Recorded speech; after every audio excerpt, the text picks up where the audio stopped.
Assalomu alaykum o'rtoqlar. O'rtoqlar, sizlarga bir narsani ko'rsatib qo'ymoqchiman.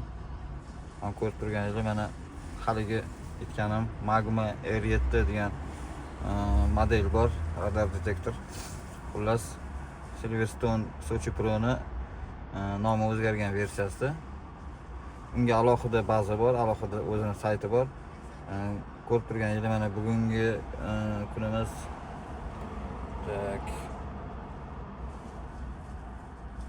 22 mart.